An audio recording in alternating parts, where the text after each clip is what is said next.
Las filtraciones sobre los procesadores Ryzen de AMD continúan. Hoy volveremos a hablar de precios, entraremos a hablar sobre los primeros benchmarks filtrados y algunos datos más. ¡Empezamos! Empezamos por la fecha de lanzamiento. Las filtraciones siguen sin ponerse de acuerdo, algunas dicen que el día 28 de febrero y otras que el día 2 de marzo. Aunque coge fuerza la idea de que el día 28 se anunciarán oficialmente y saldrán en la review y que el 2 de marzo será el día en el que podamos comprarlos en las tiendas. De todas formas, hay 2 días de diferencia, así que esto tampoco importa demasiado. Desde el día que suba este vídeo solo quedarán 2 semanas para poder comprarlos en las tiendas. Hace unos días, Raja Koduri, que es el jefe de la división gráfica de AMD, subió una foto a Twitter con un PC donde se puede leer Ryzen delante. Lo interesante de esta foto es que se ve el disipador que traerían de fábrica los procesadores Ryzen. Y a partir de esta foto se han hecho varios renders para intentar descubrir cómo serían estos modelos. Vamos a tener 3 modelos de disipadores, eso ya se sabe. Los procesadores con un TDP de 65 vatios usarán el disipador más simple de todos. Los de 95 vatios usarán un disipador un poco mejor, y los procesadores que tienen una X al final, que luego explicaré qué significa, usarían un disipador mejorado. Como se ve en la foto de Raja, los disipadores tendrían un anillo de LEDs RGB alrededor del disipador, que podríamos cambiar de color a nuestro gusto, por lo que parece que van a ser unos disipadores bastante bonitos, aunque lo que nos interesa realmente es su rendimiento. Antes de seguir, vamos a ver un poquito sobre las placas base para Ryzen. Se han filtrado ya algunos modelos, pero lo que nos interesa es el socket que usarán y los chipsets que tendremos disponibles. Recordad que los procesadores Ryzen usarán el socket AM4, es decir, las placas base para las APUs de AMD o para los procesadores FX no servirán para Ryzen, usan un socket diferente. Eso se sabía desde hace muchísimo tiempo, pero en el último vídeo vi bastante gente preguntándolo, así que quería aclararlo. Como en el caso de Intel, vamos a tener hasta 4 chipsets disponibles. El X370 sería el chipset de gama alta, y el B350 sería el de gama media. Ambos chipsets permiten realizar overclock a los procesadores Ryzen. Recordad que todos van a venir desbloqueados para overclock. No va a ocurrir como con Intel, donde solo los modelos con una K al final están desbloqueados. Aparte de esos, tendremos otros 2 chipsets, los A320 y X300. Estos se usarían para placas base mini ITX, es decir, placas base muy pequeñas para PCs de tamaño reducido, siendo el A320 el chipset que se usaría en las placas base de gama baja. No sabemos demasiado todavía sobre qué incluirá cada uno de los chipsets, ya haré un vídeo sobre ello más adelante cuando nos cuenten todo lo que soportará cada uno. Vamos a hablar ahora de los precios. Una web belga ha puesto ya para pre-reservar los procesadores Ryzen. Los precios que tiene son los siguientes. Son prácticamente iguales a los que vimos en el anterior vídeo, por lo que se confirma el precio de los procesadores de 8 núcleos para Europa. Si os fijáis, todos los modelos están repetidos, pero tienen una ID diferente y el precio varía un poco. ¿Qué es lo que pasa? Que vamos a poder comprar los procesadores con disipador o sin disipador. Esto es una buena idea, ya que si tenemos pensado poner un disipador mejor que el de fábrica al procesador que compremos, no tenemos por qué pagar por el disipador que traen de fábrica y podemos ahorrarnos 20 eurillos. Pero además, distribuidores chinos han filtrado precios de más procesadores, en este caso en dólares y sin impuestos. Los Ryzen de 6 núcleos irían de 230 a 260 dólares, los de 4 núcleos y 8 hilos de 175 a 200 dólares y los de 4 núcleos 4 hilos desde 129 a 150 dólares. Por si fuera poco, también han desvelado la frecuencia a la que vendría cada procesador, que más o menos ya la sabíamos de antes, pero nos sirve para confirmarlas.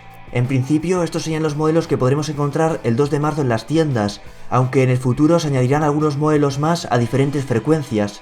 ¿Y qué significa la X que hay al final de algunos nombres o la palabra Pro? Aunque en esta lista no se ven, hemos visto algunos procesadores que acababan en Pro. Esto no es más que el indicativo de que esos procesadores son los que se van a usar para PCs premontados, es decir, no nos los vamos a encontrar en las tiendas.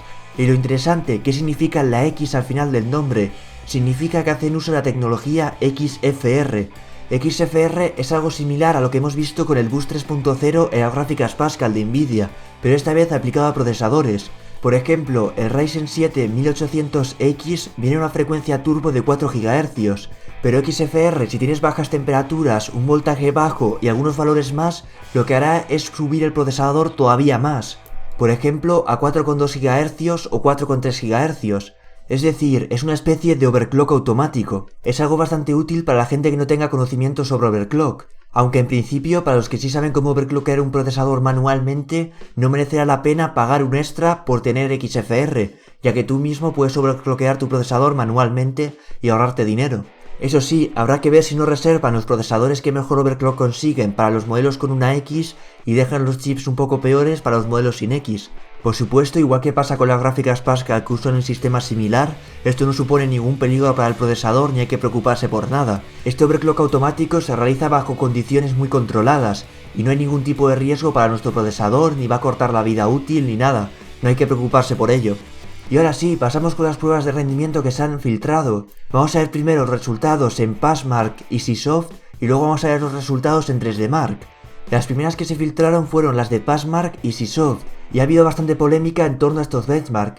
El procesador que vamos a ver es el Ryzen 7 1700X, funcionando a 3,4 GHz. Recordemos que el modelo final vendría a 3,8 más lo que le suba automáticamente XFR, por lo que ya de primeras estamos ante un procesador con el BIOS deshabilitado, pero además se está usando una placa base de gama baja, una MSI A320, que es parecida a esta que estáis viendo aquí. Además se usaron RAMs a 2400 MHz con latencias CL7, unas latencias altísimas, y este procesador se comparó contra i7s que estaban overclockeados, es decir, se comparó un procesador Ryzen en unas condiciones muy desfavorables contra i7s overclockeados. Es decir, no es una comparación muy justa, aún así vamos a ver los resultados. En Passmark, el Ryzen de 8 núcleos a 3,4 GHz estaría a la par de los i7s de 6 núcleos de la gama extrema. La puntuación que veis en naranja es la puntuación que ha conseguido la web VideoCards haciendo pruebas con su propio i7, que pusieron a 3,4 GHz, igual que el procesador Ryzen. El procesador Ryzen se encontraría claramente por encima de los i7 de 4 núcleos como el i7 7700K, y eso que están funcionando a frecuencias mucho más altas, aunque evidentemente es lo normal cuando hablamos del doble de núcleos. Aquí tendríais la comparación con el i7 6800K desglosada por apartados, pero no nos vamos a parar demasiado aquí. En el benchmark Seasoft, el procesador Ryzen se encontraría ligeramente por debajo del i7 7700K en el apartado multimedia, aunque hay que recordar que hay una importante diferencia en frecuencias entre ambos procesadores. El i7 está funcionando a 4,6 GHz y el Ryzen a 3,4 GHz. Pero dejamos ahora de lado estas pruebas para irnos a las últimas que se han filtrado, las de 3DMark en el apartado de físicas, que es el test de 3DMark que mide la potencia del procesador. En este caso tenemos un Ryzen de 8 núcleos funcionando a 4 GHz, uno de 6 núcleos funcionando a 3,4 GHz y uno de 4 núcleos funcionando a 3,2 GHz. En estas pruebas podemos ver cómo el Ryzen de 8 núcleos supera a todos los procesadores Intel de 4, 6 y 8 núcleos. El único procesador que es capaz de superarle es el i7 6950X, que cuenta con 10 núcleos a 3,5 GHz, pero la diferencia con este i7 es muy pequeña. Si nos fijamos en los i7 de la gama doméstica con 4 núcleos, sería un 30% más rápido que el i7 7700K a 4,8 GHz y alrededor de un 40% más rápido que el i7 7700K a velocidades de stock. El mismo procesador funcionando a 3,4 GHz se encontraría entre el 6900K a 3,7 GHz, procesador de 8 núcleos, y el 6850K a 3,8 GHz, procesador de 6 núcleos. El Ryzen de 6 núcleos deja también muy buenas sensaciones en 3DMark. Funcionando a 3,3 GHz sería también más rápido que el i7 7700K a 4,5 GHz y prácticamente igual de rápido que el 7700K a 4,8 GHz. Hay que recordar que este procesador va a ser considerablemente más barato que los i7 y la versión final vendría a unas frecuencias más altas, por lo que este procesador podría poner en serios problemas al i7 7700K de Intel, ya que sería más barato y más potente, por lo que es muy probable que Intel se vea obligada a bajar el precio de sus procesadores. En el fondo de la lista tenemos al Ryzen de 4 núcleos a 3,2 GHz, que se queda bastante por debajo del resto de procesadores. Lo interesante de este benchmark es que simula 32 mundos simultáneamente. Estos 32 procesos los asigna entre los diferentes núcleos del procesador, es decir, el doble de núcleos implica directamente el doble de rendimiento en este benchmark.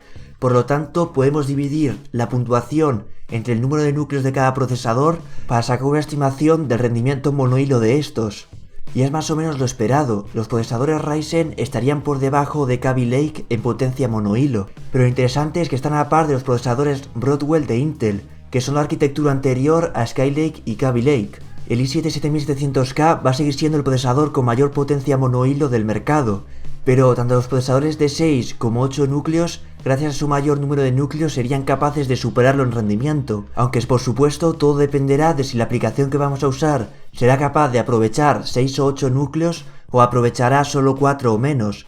Por lo tanto, tendremos que esperar a las reviews que salgan para ver cómo se desenvuelven los procesadores Ryzen en diferentes escenarios. Si hablamos de videojuegos, pese a que durante este último año los videojuegos están empezando a aprovechar cada vez más núcleos, la mayoría siguen aprovechando todavía 4 menos núcleos.